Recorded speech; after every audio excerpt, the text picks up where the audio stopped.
গোরস্থানের পাশ দিয়ে যাইতেছে, একটা কবর থেকে একটা মেয়ের আওয়াজ, বাঁচাও আমারে বাঁচাও, আমি মরে গেলাম, আমি সহ্য করতে পারতেছি না। এই কথা শোনার পরে লোকটা চিৎকার করে কান্নাকাটি করতে করতে এলাকার জনগণ, ওই গোরস্থানের ভিতর থেকে একটা মেয়ের কণ্ঠের আওয়াজ, বাঁচাও বাঁচাও বলে চিৎকারের আওয়াজ শুনতে পেরেছে। লোকজন তাড়াতাড়ি সেখানে গিয়েছে, যা দেখে নতুন একটা কবর দেওয়া হয়েছে, কবরের মাটি ফেটে গেছে। একটা মেয়ে সেই কবরের ভিতর থেকে মেয়েটা কাঁদতেছে, বলে বাঁচাও। বলে তোমার কি হয়েছে? বলে এখন বলা যাবে না, আমাকে একটা চাদর এনে দাও। একটা বড় চাদর দিছে কবরের ভিতরে। মেয়েটা চাদর পেঁচা দৌড় দিয়ে তার ঘরের ভিতরে আসে, ঘরের ভিতরে সে দরজা লাগাই দিছে। বলে দরজা খোলা, বলে খোলা যাবে না, সাহসী যারা আছো তারা একটু ভিতরে ঢুকো, অন্যকে দেখানো যাবে না। সাহসী যুবকেরা, সাহসী মুরব্বীরা ভিতরে ঢুকছে। ঢুকানোর পরে মেয়েটা মাথার চাদরে থেকে আস্তে করে মাথাটা একটু বের করে দেখার বলে, দেখো আমার মাথার ভিতরে একটা চুল নাই, চুলগুলো ফেরেশতারা টেনে টেনে প্রায় ফেলেছে, মাথার চামড়ার সত্য চুলগুলো সব উঠায় ফেলেছে। বলে বিভীষিকাময় অবস্থা কেন, তোমার এই শাস্তি কেন?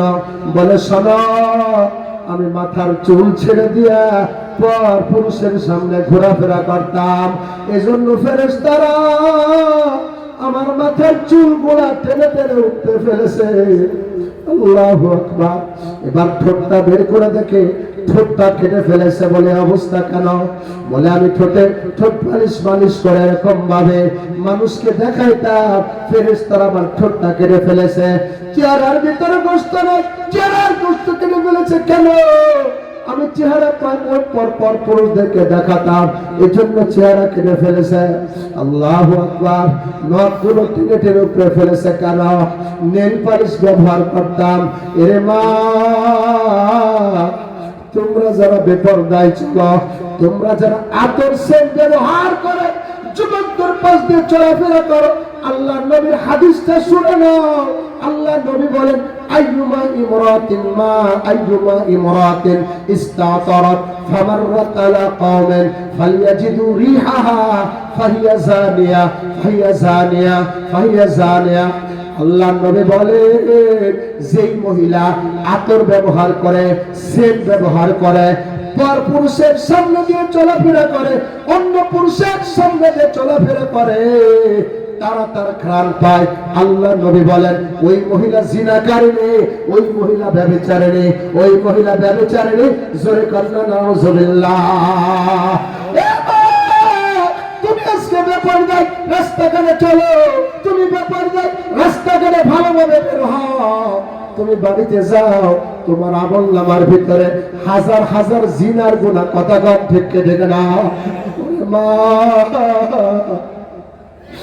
আমি অস্বাভাবিক কোনো না কোনো মায়ের সন্তান। কিছুক্ষণ আগে আমার মা টেলিফোন করেছে, আমি ব্যস্ত মানুষ, এত খোঁজ খবর নিতে পারি না। মা কয়, বাজান তুমি কোথায় আছো? আমি বললাম, মা টাঙ্গাইল ভুয়াপুর আছে। আমি বললাম, মা আমি কথা বলতে পারতেছি না, দোয়া করবা। বলে ঠিক আছে, দোয়া দিলাম। ওরে মা, আপনাদের বিরোধিতা করা আমার উদ্দেশ্য না, আপনাদেরকে একটু নসিহত করা উদ্দেশ্য। আপনি যদি বোরকা পরিধান করে চলেন, মা বুকটা ঢেকে চলেন, হাত পায়ে এরকম ভাবে মুজা পরিধান করে চলেন, আল্লাহর ফজলে ওরে মা আপনি যদি জান্নাতে যান, হতে পারে কিয়ামতের ময়দানে আপনি আমাকে একটু সুপারিশ করতে পারেন। কথা কোন ঠিক কেটে না? আল্লাহু আকবার। এর জন্য কেউ কষ্ট নেবেন না।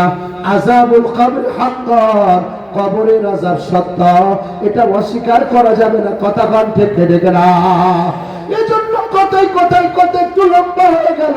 আজকে সিদ্ধান্ত নিতে হবে, যারা জমি জমা এদিক সেদিক থেকে ফাঁকি দিয়ে নিয়েছেন, বোনের থেকে নিয়েছেন, ভাই থেকে নিয়েছেন, গরিবদের থেকে নিয়েছেন, আয় ফেলে নিয়েছেন, আজকে সিদ্ধান্ত নিতে হবে।